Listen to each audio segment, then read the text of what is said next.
Well, good afternoon, members and officers, and welcome to our council meeting.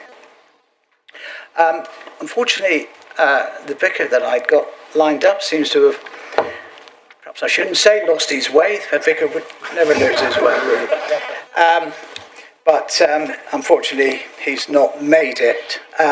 So, moving on, we'll start the agenda. And the first item is apologies for absence. Mr. White, have you received any apologies for absence? Thank you, Mr. Mayor. We do have some. We've got an apology from Councillor Viney, who members will see is on the Teams link remotely. And we've also had apologies from Councillors Watts and Casbolt, and both members are hoping to be able to join the Teams link in due course. Thank you, Mr. Mayor. Thank you. Item 2 is declarations of interest. I remind members of their obligations under the Code of Conduct and invite any declaration. I haven't set up a payroll on yet, but I'm in the process of doing that. So, is that a disclosable pecuniary interest? As I was saying, I remind members of their obligations under the Code of Conduct and invite any declarations of disclosable pecuniary interest, other registrable interest, or non-registrable interest relating to any items on today's agenda. Item 3 is the confirmation of minutes. Members, you have before you the minutes of the annual meeting held on the 19th of May and the special meeting held on the 9th of June 2026. May I have a proposer and seconder that these minutes be approved as a true and accurate record? Happy to propose, Mr. Mayor. Thank you. Happy to second, Mr. Mayor. Thank you. All in favour? Thank you, Mr. Mayor. It's clearly carried for both sets of minutes. Thank you, Mr. White.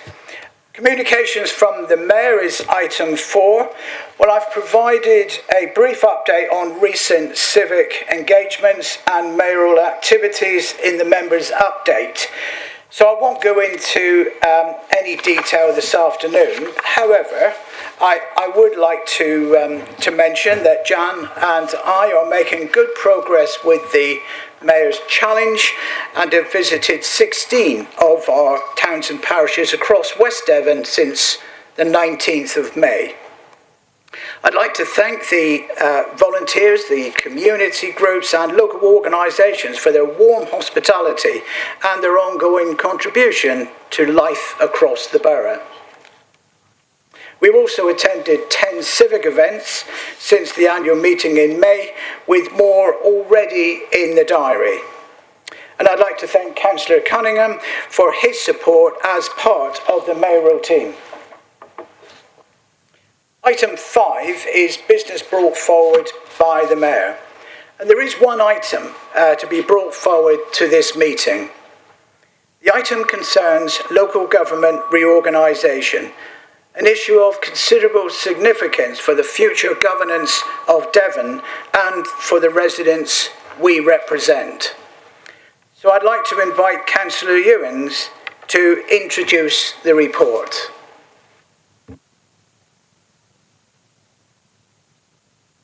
Thank you very much, Mr. Mayor. First of all, I'm going to use my leader's privilege, I think could be a good word for it. I was unable with the Chief Exec to attend the hub meeting earlier this morning, but there is something that I would have said if I had attended hub, so I would like it recorded now, please. On the draft revenue and capital outturn report for the hub for the 21st of July, the report written by Mrs. Henstock, Appendix B of the report. And that is the report that page that had all our targets on that our heads of service were set for the year 25-26. I would just like to point out that, as we know, we raised 452,000 over the targeted 150,000 in Treasury Management. So that's a 602,000 extra raise than we were expecting. I think we possibly should be thanking the Bank of England and the Treasury, but we'll stick to the fact we're really good at Treasury management, and if that team could be thanked. And the additional car parking money, and that was a good income generator as well last year. But particularly, I would like thanks paid to the heads of service for achieving all of their targets. They've all done really well, and it's not easy because Mrs. Buckle does set quite tough targets. But to say they've been met is really good. So if Mrs. Buckle could pass thanks to the teams, and if one of the directors here could pass thanks to all the heads of service for us. Thank you. Right, now I'll move on to the exciting part of the day, if that's what we can call it, local government reorganisation. So we have a recommendation that the council notes the government decision in respect of local government reorganisation in Devon, and that a further report setting out next steps will be considered by council at its meeting on the 22nd of September. I know this seems a very long way off, but the Chief Exec and I attended the local government network meeting this morning, and there was concern in the room from leaders and chief execs across the country that we asked if anybody had received their letter yet from MHCLG.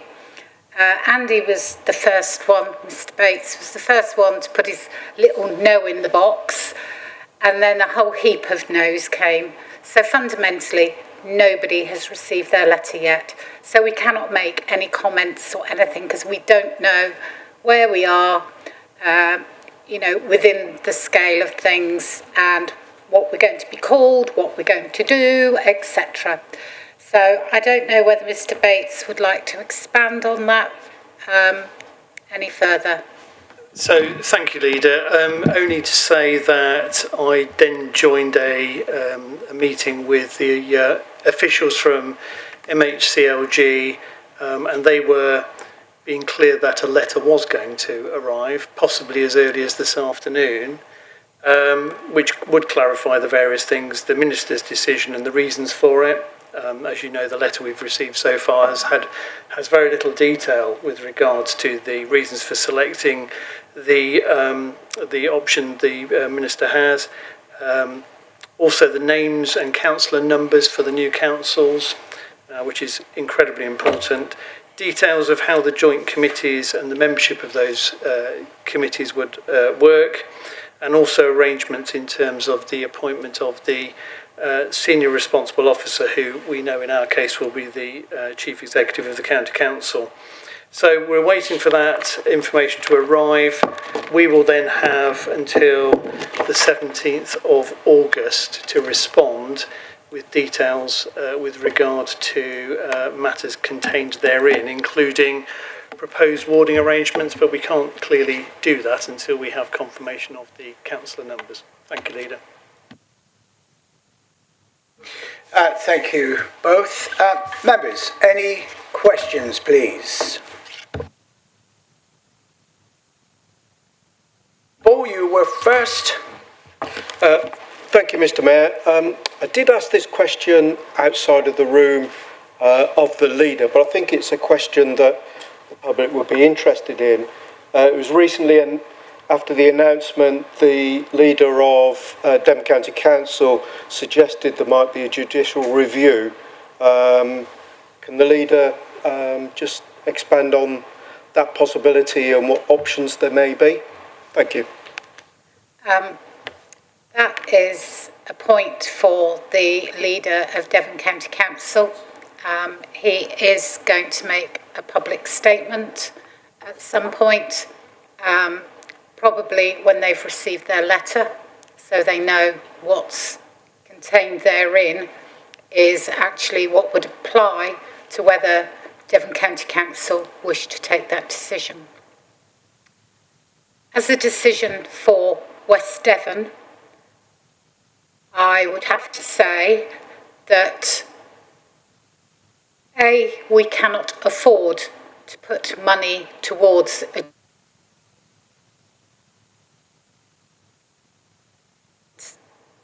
we need to be very careful. The money that we have, I would rather we spent on our residents and doing things that are successful than waiting for government and the courts. I'm not to saying that, as a council, we could be totally against the actions that Devon County Council may take. But we need to know the information first of all, and we don't have that information. As the Chief Exec has just said, that letter is expected or hoped for this afternoon. But while we're sat in this meeting now, I'm giving you the facts that we have as we have them.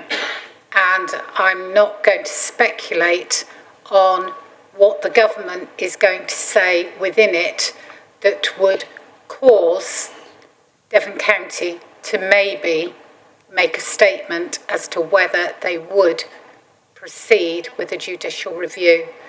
The other thing I would add to that is there are, I think, 5 judicial reviews in at the moment, which is the Suffolk, Norfolk, Essex, Hampshire, can't remember where the other one is. Pardon? Leicestershire, thank you very much. And none of those results are out yet to see what the government answers to that judicial review. And, that is something we would then look at, which is why the recommendation today says we would look at things at the 22nd of September. I don't know whether the Chief Exec needs to correct me or anything else in what I've said. So I hope that's okay, Councillor Ball. I'm sorry, I can't see you. There you are. No, there. Thank you. Yes, thank you, Leader. Appreciate the response. Thank you. Councillor Vachon. Thank you, Mr. Mayor. There is a question here, but I just need to qualify that. Interesting about a judicial review. I totally agree with that. And I think we do need to have some sort of recourse into the process. And I know we're waiting for the official letter to arrive to exactly tell us what is actually going on, because we have no idea. But I have to commend, obviously, our leader and our chief exec and all the other authorities of what they've done to produce the 541 plan, which is absolutely exemplary. And you couldn't fault it. I think it was absolutely brilliant. So we do need to know why that actually didn't work. And what the actual thinking behind the decision that was made is very important, because I don't think anybody in this room wants this new bigger authority. It is far too big. My question is really, can we as I say, we can't go to judicial review, but can we actually go through another door? We know that there's a new Prime Minister who's arrived yesterday. He's actually sacked the person who was in charge of the LGA, which means he doesn't have the confidence, or maybe doesn't have the ability to run that department, so somebody else will be running that. I presume it's Claire Reynolds, what's her name? Yeah, with new head. But is there any recourse that we can actually go ask the Prime Minister direct in some way, or use both of our MPs to actually organise a meeting between us and the Prime Minister? Because it needs somebody to actually see what is actually going on down here. Because I don't understand, and I don't really believe that Steve Reed actually understands the size of Devon to start off, and the rural communities that are here. We'll be left with just a large rural community, huge expense, and I have every confidence that the Chief Exec and all the other authority executives will actually make that work eventually, but at an expense. And my question is, can we actually do that process and go direct to the Prime Minister? Thank you. I'm due to attend a meeting tomorrow of the Devon leaders and chief execs to see what we're going to do. There is a feeling amongst us from a meeting that we had yesterday, golly, it seems like long ago, but we had yesterday afternoon, where we did ask the questions. At that stage, we didn't know that the previous incumbent, Steve Reed, was going to be sacked and Angela Rayner put in his place. What we do know is that the Prime Minister is very keen on devolution and has said that he wants it to be right for every postcode. Now, I'm sure if somebody was to read that it would take somebody, if you literally went from Salcombe up to Combe Martin, which is where, Devon goes right up to the Somerset border, and you go across to Sidmouth and everywhere else, it will take 3 hours, maybe plus, to travel. Now, I thought climate change was supposed to be an issue. So there's things like that, questions could be asked about. But I would happily support a letter going, and that maybe comes from Devon County Council with the districts signed up to it, if it's a letter. And I'm sure that could be an outcome from tomorrow. If it is an outcome from tomorrow, I would, via the Chief Exec, let you all know that that is an action. So, I'm happy if somebody wants to put that as part of an amendment to the recommendation, that we do that. If you would like to submit that as a recommendation, Councillor Vachon. And I will pass to the Chief Exec again in case I've left anything out. No, I don't think you have, Leader. Clearly we're waiting to see what the letter actually says by way of justification in terms of the decision that's been made. On the face of it, it's quite hard to reconcile the decision with the criteria that we were asked to submit the proposal against, and thank you, Councillor Vachon, for your kind comments about it. I think it was a very thorough business case, but I'm sure the other parts of Devon that submitted their own proposals felt the same. The really important thing is that whatever we think about the letter, we must dust ourselves down and get on with the business of carrying on delivering services to our residents now, and making sure that the new council is able to do the same in the future. Clearly, there are political decisions for you as a council to make about whether you want to make representations. And given that the new Prime Minister is an advocate of both devolution, mayoral government, and of the importance of local government within the Greater Manchester setting, then a letter might be worthwhile, I would say. Thank you. I'm happy to put that amendment in if I have a seconder.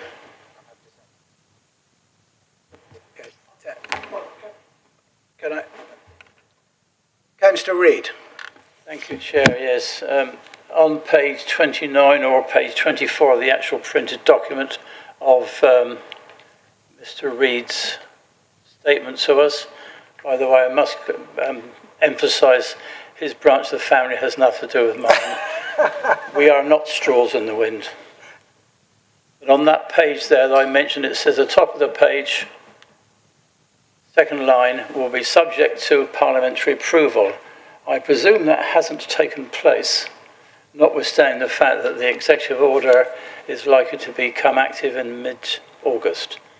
Is there any clarification on that, please? I'm going to leave that one with the Chief Exec because he's better at remembering the dates than I am, because I got the dates wrong the other day. So the formal process by which this council will be abolished will be through the Structural Changes Order. The Structural Changes Order is a piece of secondary legislation which requires that it is simply laid in the House. And we're anticipating that that will happen in the early part of the next calendar year. It has to sit there for 6 weeks. After that, it becomes effectively active. So it's important, though, in terms of timing, because if it doesn't get laid in the House at the right time, it would be impossible for us to organise elections to the new shadow authority. But that is the technical mechanism by which it will happen. As you know, we were asked to comment on our response as a council to the Structural Changes Order. We've done that. And in fact, there's quite a degree of alignment between the views of councils across Devon in terms of various matters.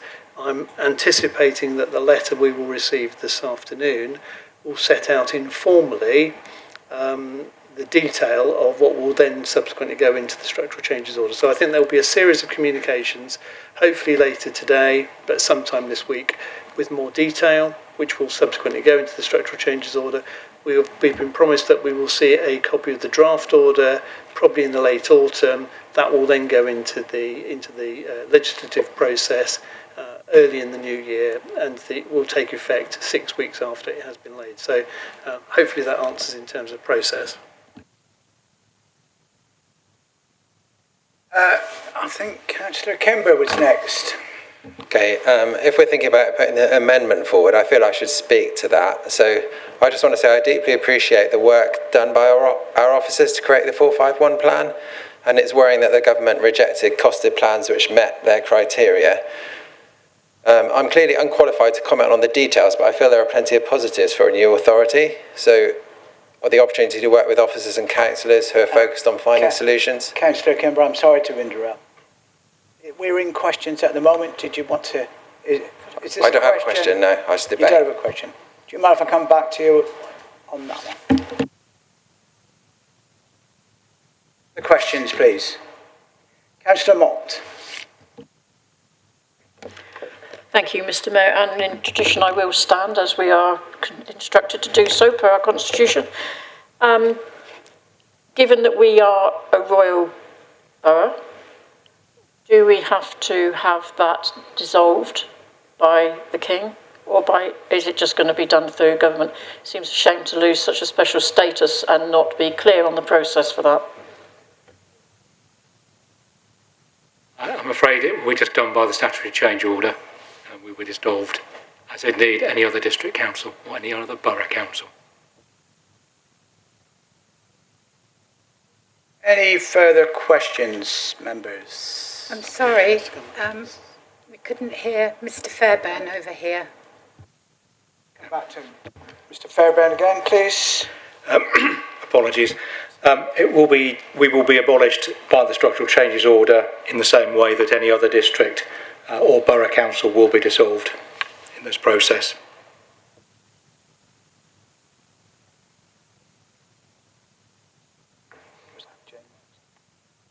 Councillor Elliott, please. Thank you very much. This is quite a practical question, but it also relates to democracy, so I think it's important. So I don't want to get into the operational details of this, but as I understand it, we're going to need, as a collective, to work out what the new wards will be once we know how many councillors there will be per unitary authority.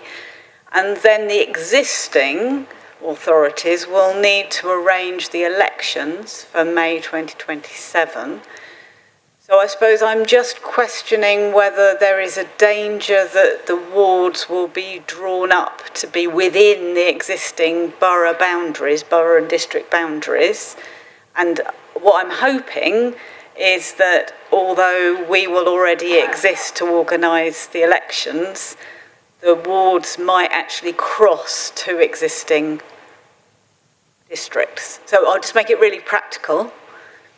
So to some extent, it would make sense in some people's minds that Chagford, where I represent, and Morton Hampstead, although we're arch enemies, we're actually very similar. And you can imagine a ward of Chagford and Morton Hampstead. But at the moment, of course, Chagford is in West Devon and Morton Hampstead is in Timbridge. So it's whether we'll be able to cross boundaries in terms of organising elections. Maybe that's an easy thing to do, but it's just a concern of mine that we're not constrained.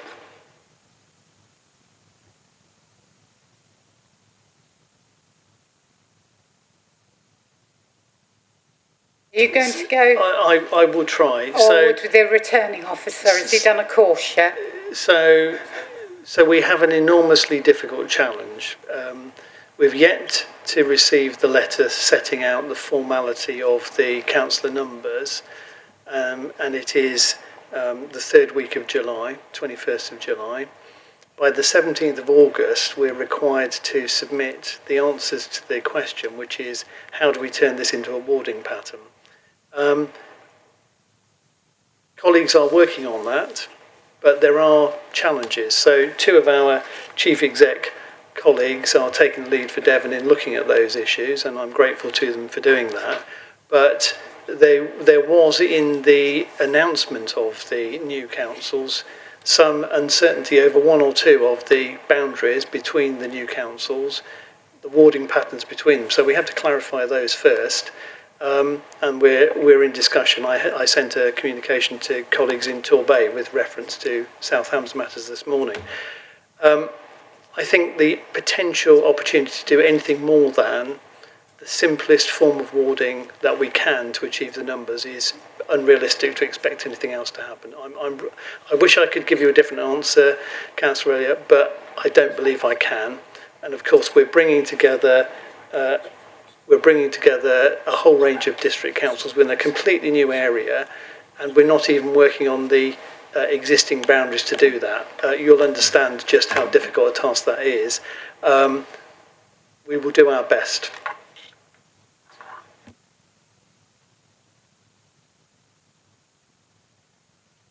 Thank you, Chief Exec. Councillor Sellis, please.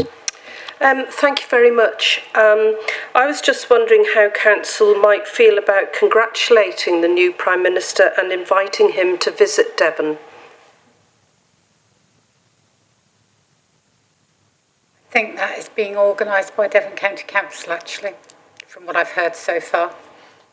Oh, thanks very much. I haven't heard that. And also, might I humbly request that the Chief Executive move his microphone nearer to him so that we can hear him more clearly. Thank you.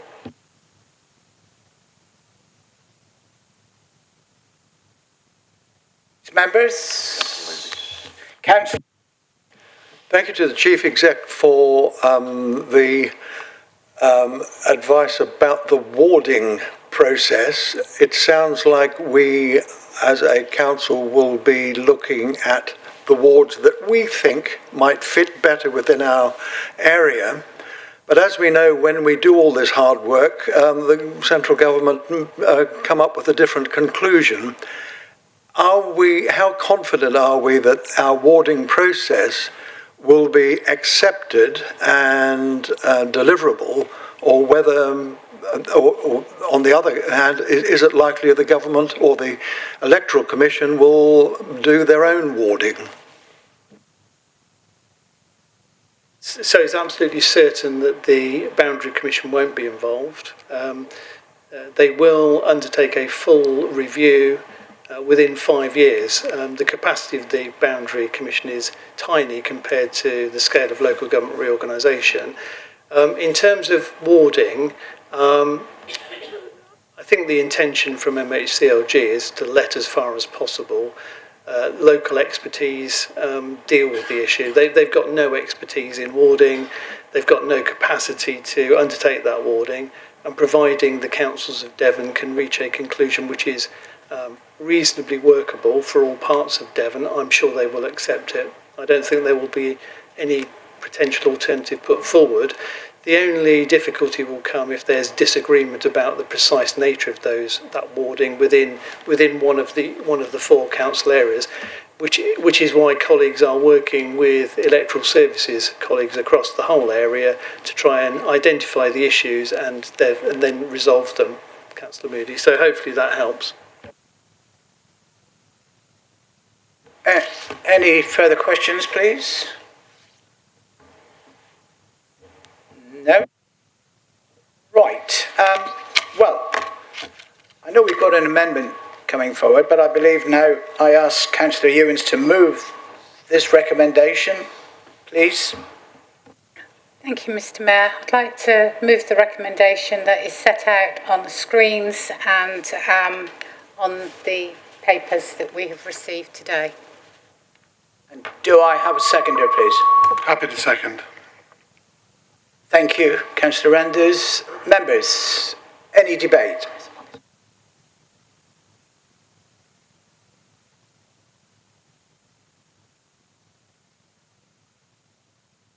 Okay. Councillor Vachon, you'd like to put forward your amendment? Yes, it was as Councillor Ewing was stating that we actually contact the Prime Minister via MHCLG. HMDLG with a view to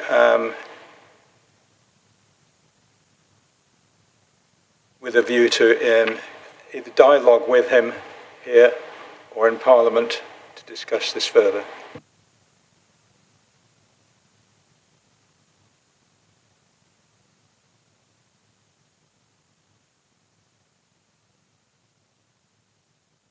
Let Mr. White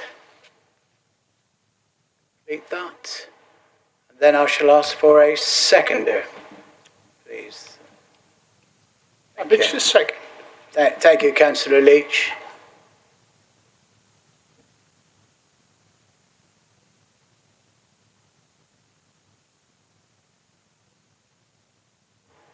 Okay, you can all see the amendment. Perhaps, Mr. White, would you mind just reading that out when you've...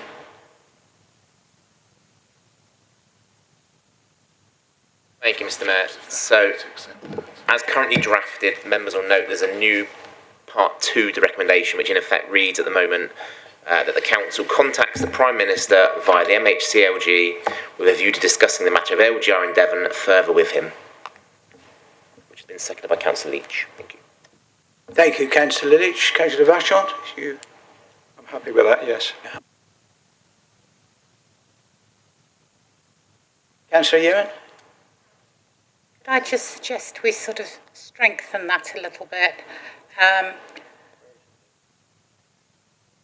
I don't even like the word contacts, but there we go. But I think we should be contacting Angela Rayner as well, doing it separately before the request to the Prime Minister is just subsumed into MHCLG and he doesn't get to know about it, see it or anything else. So the Secretary of State, Angela Rayner. Pardon? Yeah.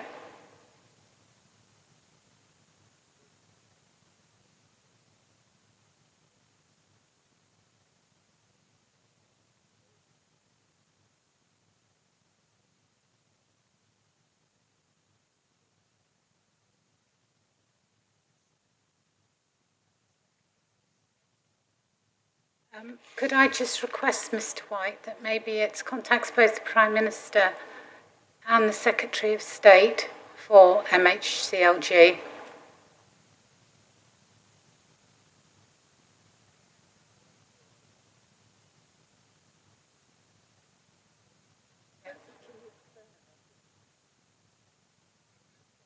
No. Yeah, I think a few people are requesting the word urgently.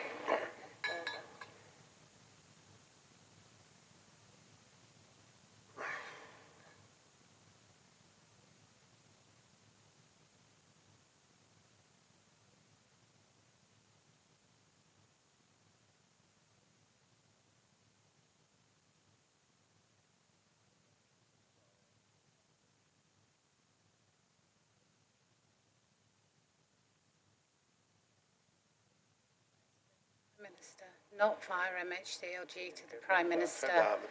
So the brackets, CLG can go for a little walk. There we go. Yes. Yes, you do. Yes.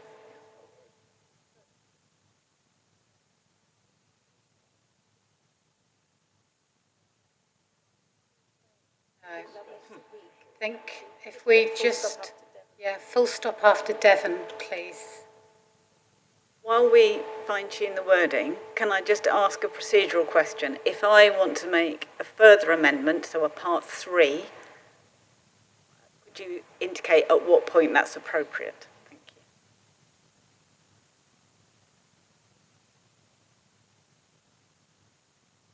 Are we there? So,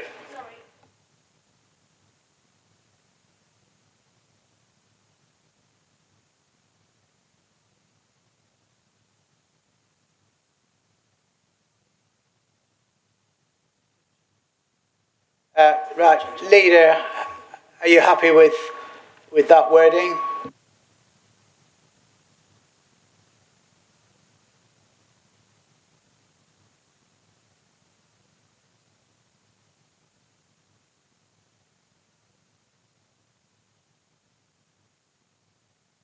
Who's the letter coming from? The Leader. Slope your shoulders. Okay, the Leader is quite happy to do that. So the Leader writes to both the Prime Minister and the Secretary of State for MHLG with a view to urgently discussing.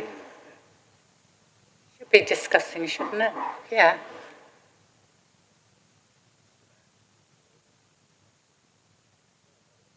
It's discussing. Mr. Mayor, should in fact it should be with a view to with a view to a discussion with them about the matter of LGR in London, in Devon, or something like it. With a view to a discussion about LGR in Devon. You'd have to have an urgent rather than urgently then, wouldn't you? Or Darrell.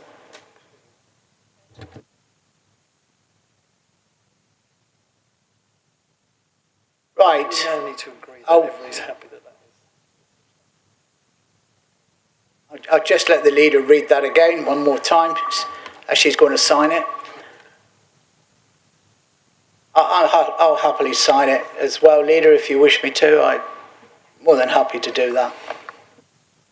Are you content with that wording?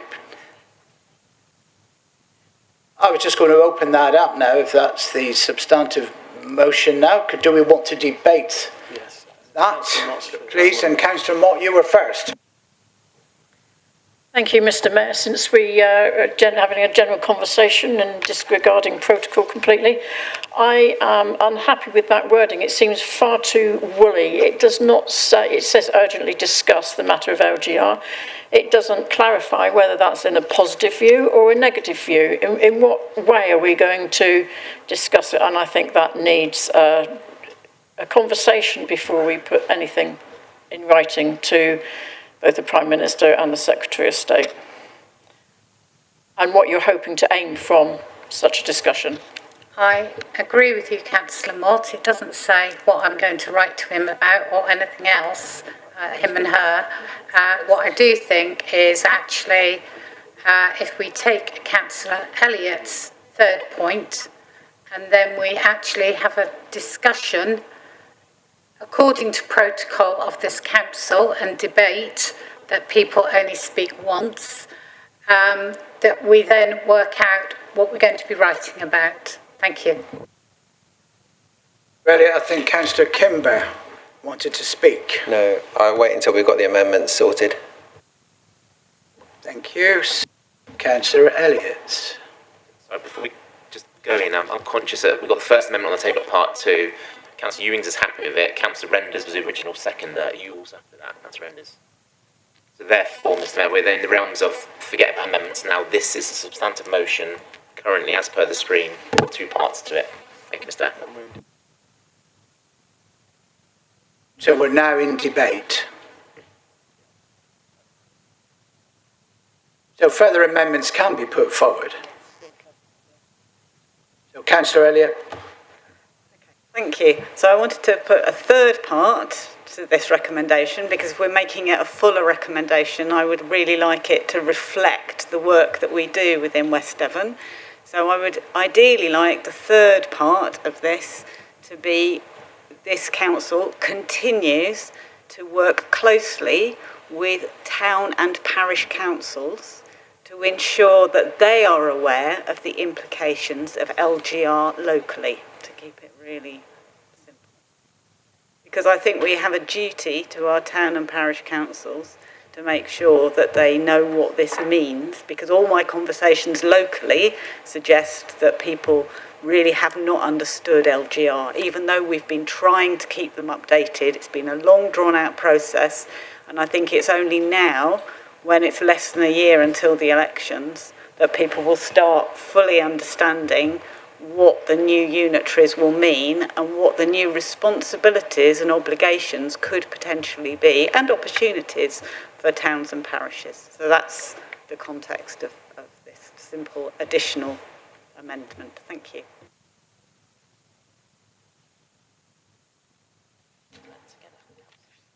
Councillor Ewens, are you happy with that proposal?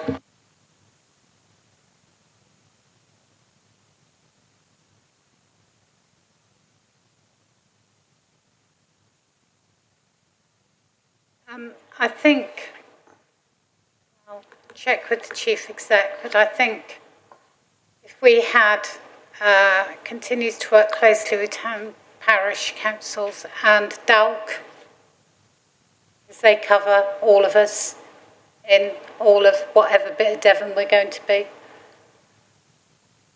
whether with the rump or the splodge, as I keep hearing us being called. But this is going to affect DALC quite a lot as well.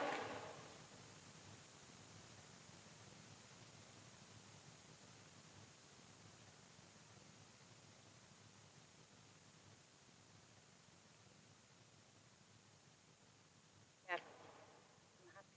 Happy with that?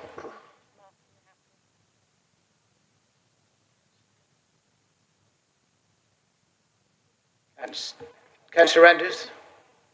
Happy with that, thank you. Councillor Bolt?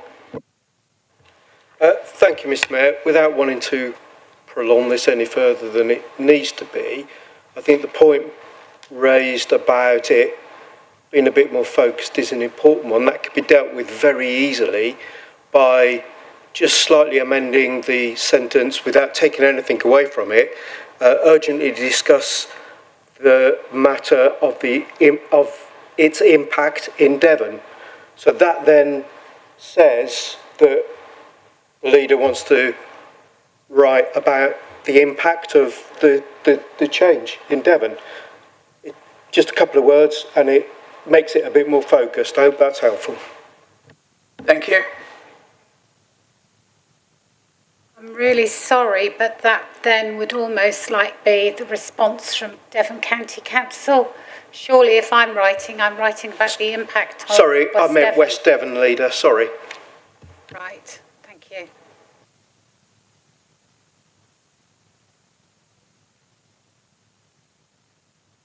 Yeah, you happy with that, leader?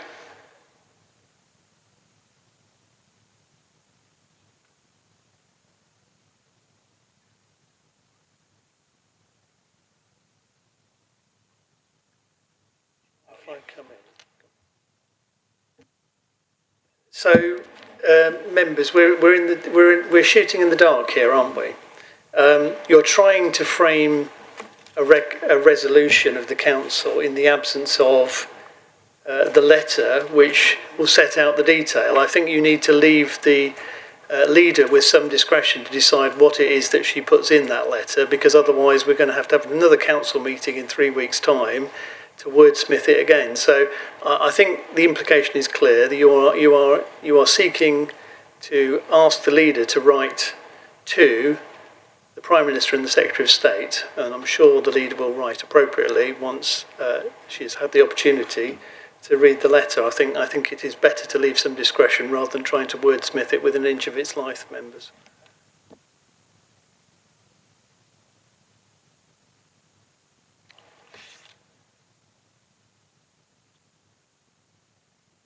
Yeah.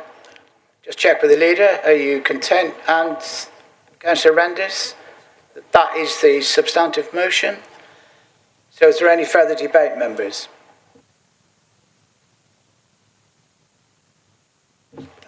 Thank you very much.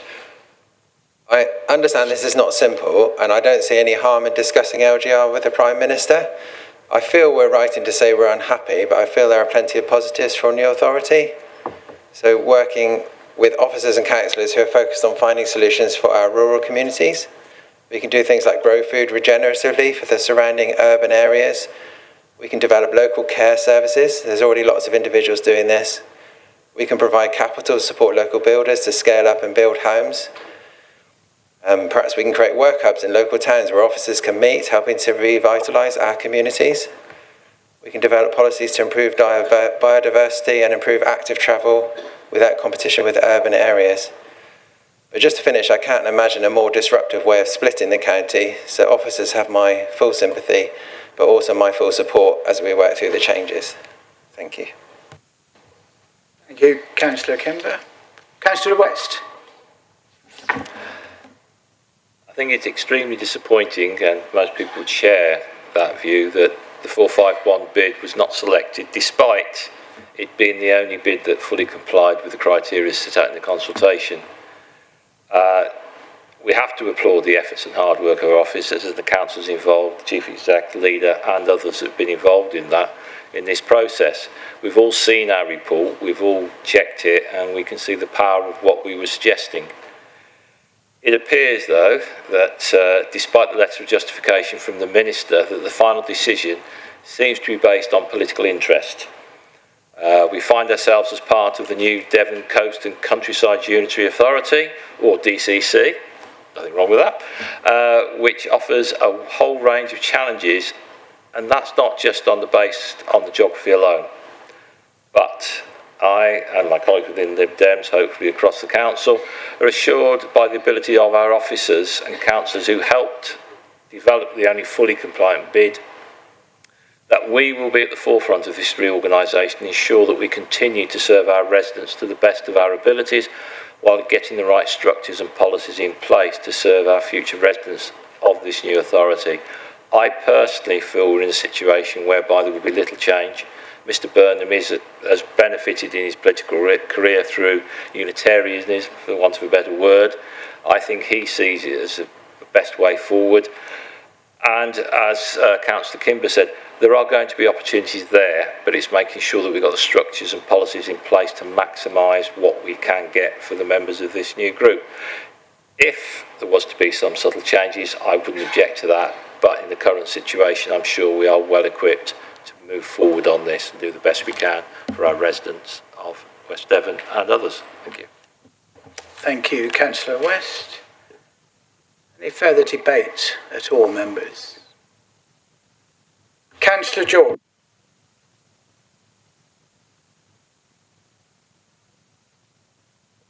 Thank you, Mr Mayor.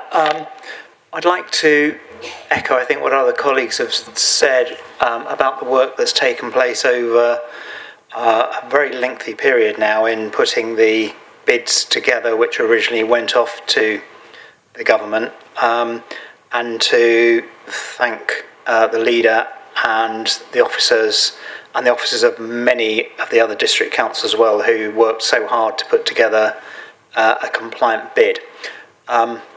Yes, I think we're all disappointed, and yes, I think we can see, without having the further details, some of the problems that may befall the new council covering the area that it does. And I see no harm in engaging with, or trying to engage with, the Prime Minister and the Secretary of State, as has been put forward in the motion and the amendment. So I will be supporting the recommendation. I think it's really important for us, though, that we don't get bogged down in that we don't get sucked into that debate too much, because my feeling is that the die has now been cast, and that we, as we always have done, need to make sure that we are going to do our best to provide the best end result for our residents. And I think our focus generally from this point on probably should be ensuring that our residents continue to receive good value for money and uninterrupted services, that we look after our staff, and I know the Chief Exec and his team will be doing that as well, and that's a very important aspect of where we are currently, in ensuring that West Devon's interests and the interests of our residents are protected as far as they can be during this transition, and trying to make sure that we do get good value for money, because the financial aspects are one area that I can see being problematic in future. So I'd just like to make those points. I know they're being considered, but I will be supporting this recommendation and we'll see where we go. But I think our focus needs to move on, and we've got very limited time to try and put a lot of things together and prepare the ground for the next council. Thank you. Thank you, Councillor Jory. Councillor Mott, please. Thank you, Mr. Mayor. As others have already said, officers have carried out a huge amount of work to be able to put our proposals forward, and I don't envy them the task that they've got ahead of them with trying to sort out the shape of it and how it's all going to work going forward, and I'm sure they will work diligently with others across the other councils to ensure that that is a seamless process. As has already been discussed, there are going to be lots of opportunities from this. Let's face it, a wholly rural council can only speak for rural issues, and that's going to be important going forwards. We're not going to then get dragged into urban issues, but I can see the cons of that in the funding that's going to be needed to be able to carry out the statutory functions of a new unitary authority without the urban centres to help back that with the economic background that they bring and the finances that brings into the coffers, as it were.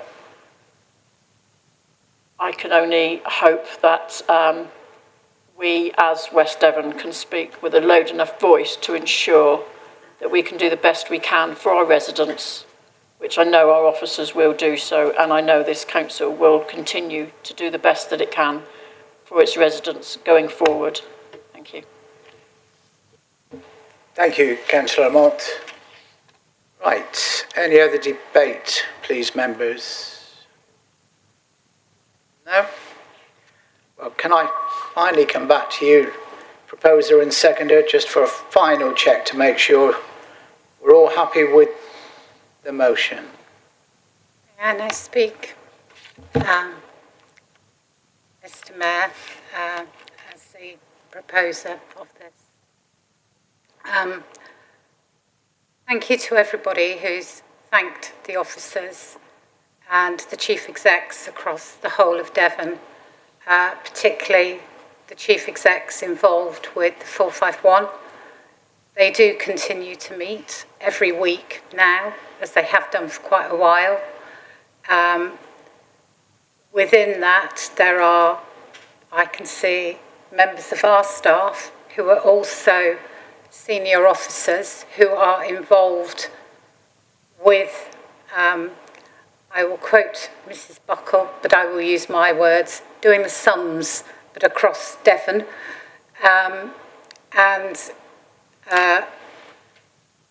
Every officer of a senior level within our team has a role within the LGR function, and that is the same pretty much across the whole of Devon. The stress and strain that is going to be placed on those officers is going to be quite immense. A lot of our team will be stepping up to assist in that, so that is good for them, that they can step into roles, and it's a good learning curve for quite a lot of people. We have to remember that, as the chief exec often tells us, he's the one who's gone before anyone else, because it's the chief execs that aren't going to be around. But there are 2 more years of this council, and I know that our chief exec wants to deliver the very best for West Devon, for our residents.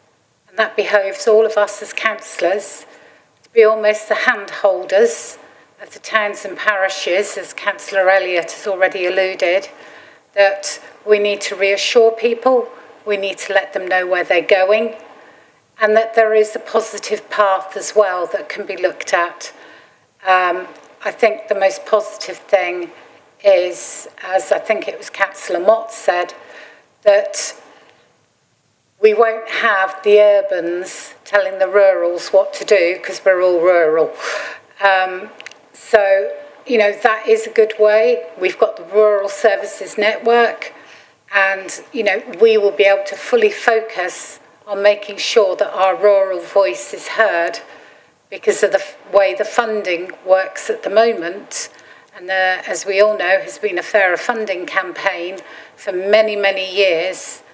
And we really need to assure Mrs. Booth, the Chief Exec of the Rural Services Network, we need to, join the bandwagon to ensure that there is enough funding for this very large unitary that is left. Let's make no idea as to the complete size and complexity of it. We've kept hearing the word disaggregation. Well, disaggregation from 8 districts is not going to be very easy. So it's going to be a very complex job to put this into place. And I just ask as many of you as possible that we care and look out for our officers and our staff. And sometimes if we take things forward or we're being a pain, which, we all are on occasions, me included, probably the worst, but just bear in mind the pressure that staff are going to be under to deliver this. It is not going to be easy. So, with no further ado, I will put forward the 3 recommendations. Councillor Renders. Happy to second. Right, thank you very much. Well, if there's no further debate, then I think we're there. I think we can go to the vote. We're all clear on the recommendations. So those in favour, please.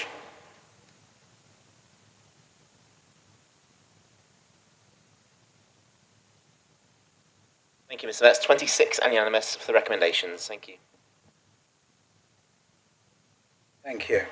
Well, before moving on, I'd like to place on record my thanks to officers for their considerable work in preparing the Council's proposal and for keeping members and staff informed throughout the process.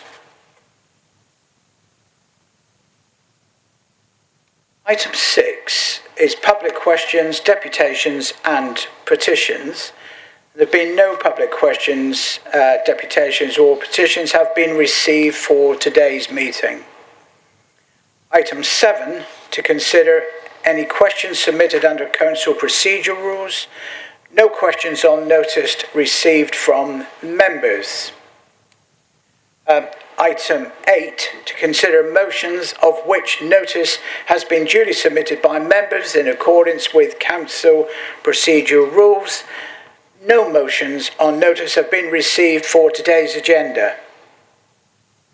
Item 9, revised political composition of the Council.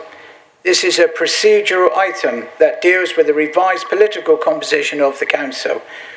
And I'd now like to invite Mr. Bates to introduce the procedural report. Thank you.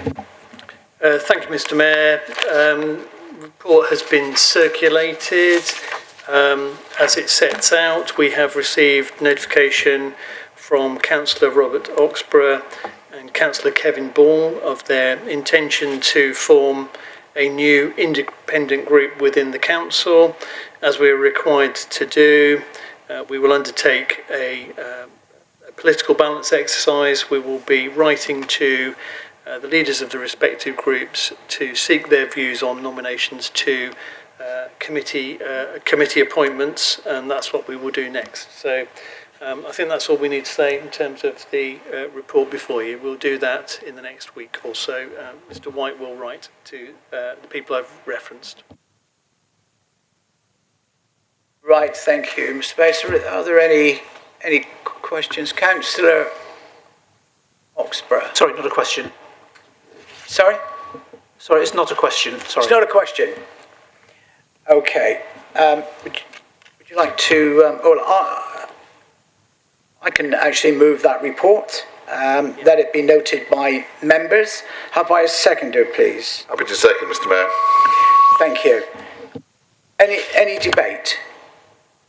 Councillor Oxborough. Thank you, Mr. Mayor.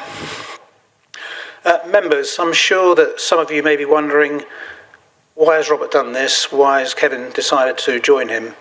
That's a valid question, and it's one that deserves an honest answer.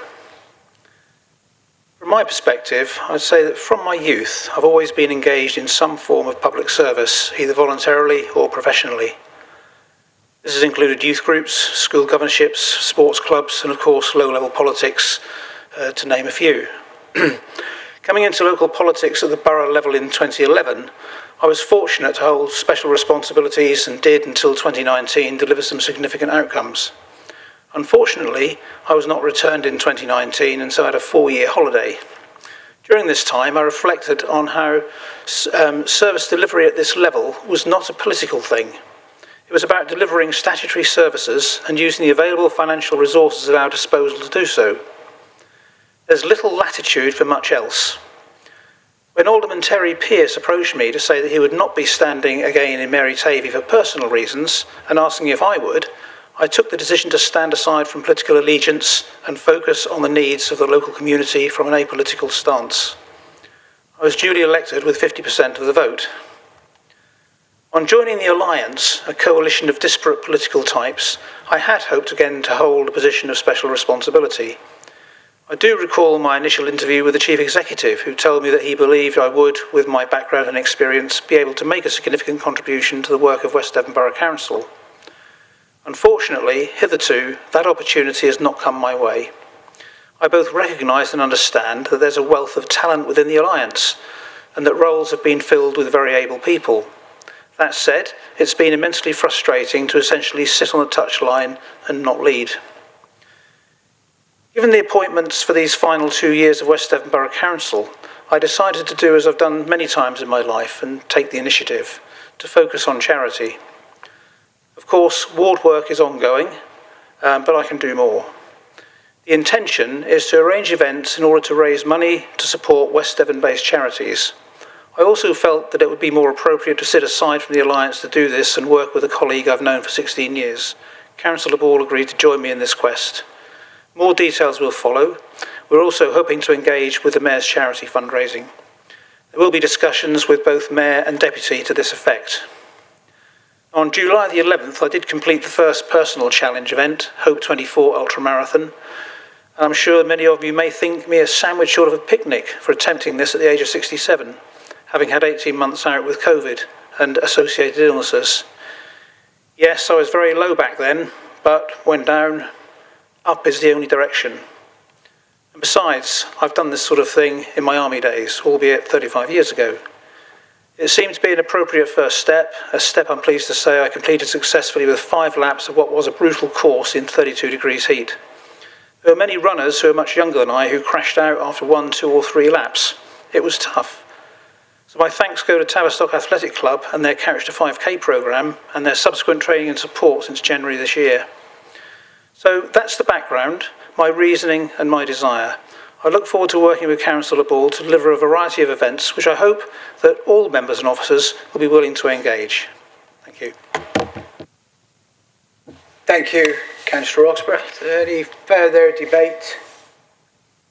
In that case, members, are you happy? The recommendation is to note this report. Duly noted. Thank you, Mr. Mayor.